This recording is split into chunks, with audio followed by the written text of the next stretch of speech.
Browns preparing on a short week for the Steelers, the only day we are out here for practice here on Tuesday. And of course, Myles Garrett, the story all around. Let's start here. He did not practice on Tuesday with a hip injury. He popped up on the injury report and did not practice. He walked out to practice right as we were leaving. But again, like I said, he did not participate. Now, Mary Kay, we talked to Myles before practice, and he didn't sound like someone who was dealing with a major injury, something that would keep him out of this game, but still something we're going to monitor over the next 24 to 48 hours. Sure, it's definitely something to think about, but there is no way Myles Garrett is missing a game against the Steelers. Not going to happen. He talked a lot about TJ Watt and the fact that they will be sharing the field, and I did ask him about the fact that TJ Watt disrespected him when he earned NFL Defensive Player of the Year last year.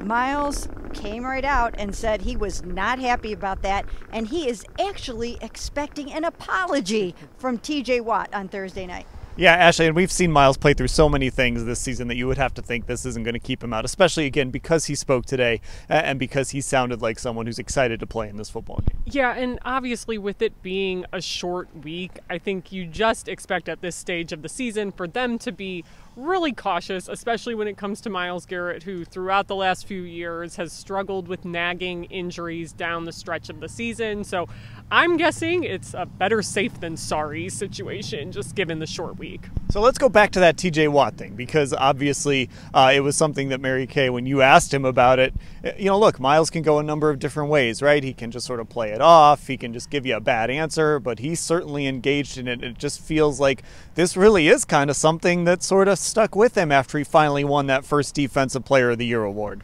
It really is something, and I was shocked that he answered it the way that he did.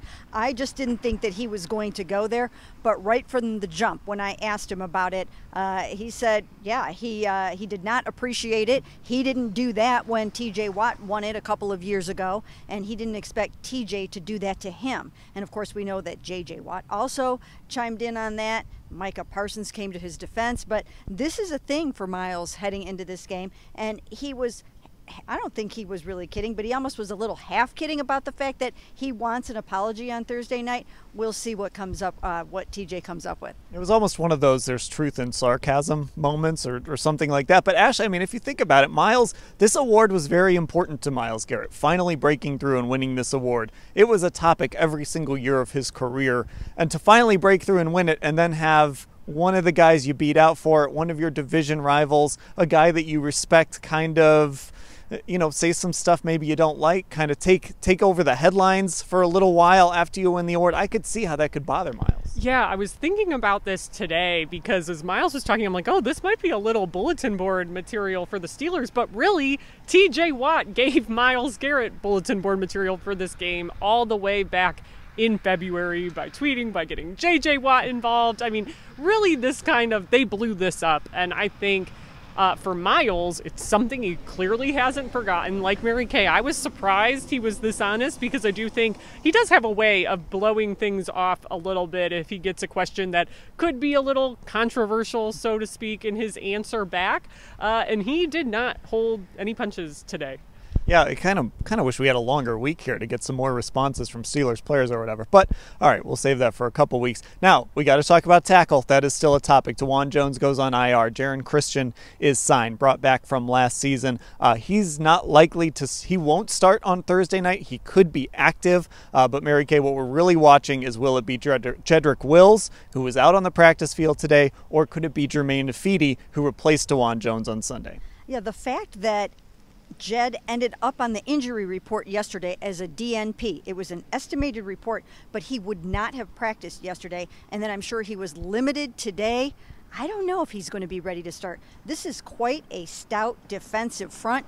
They might even move TJ Watt around a little bit, even though they usually don't do that. Normally, he would just be right over Jack. But the fact that Alex Highsmith is probably going to sit this one out with an ankle injury means I'm thinking that maybe they might use TJ to take advantage of any mismatch. So somebody's going to have to really be on their A game over there. Will it be a not quite ready Jed, or maybe a healthier Jermaine Ifedi. Yeah, you could argue that the Browns' best offensive lineman, especially now that he's healthy, is over on that right tackle side. There's some other candidates for that title, but Jack Conklin is playing very well, so maybe, Ashley, you would want to move T.J. Watt to avoid going against one of the best O-linemen and put him against someone who's a little shakier, who maybe hasn't played as much.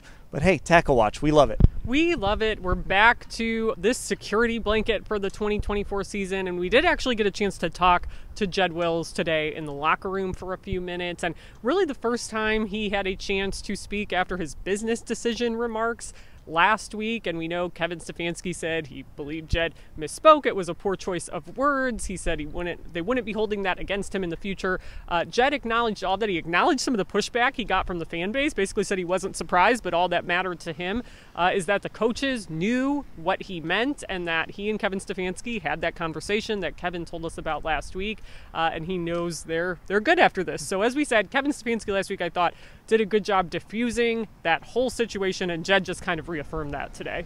Okay, we'll have full coverage of everything that happened today here in Berea, and we'll have a preview video coming up, our full preview content that we always have. Again, short week, quick turnaround. We're still going to have all that stuff for you. It'll go up at cleveland.com/Browns.